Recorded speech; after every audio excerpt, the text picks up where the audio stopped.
Måden, hvorpå det her apparatur virker, er, at helium udsender noget lys, der går igennem røret her og igennem gitteret, og igen igennem røret. Så ved at kigge igennem røret, så kan vi afmåle, hvilken grad at lyset bliver udsendt fra. Den 0.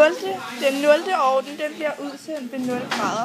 Og så ved at rykke frem og tilbage ved røret, så kan vi aflæse, hvor at vores første orden, den bliver udsendt henne.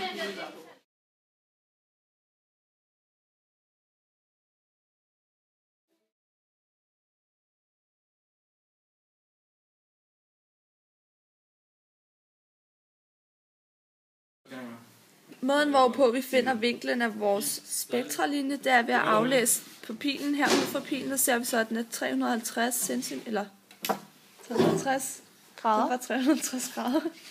Ja.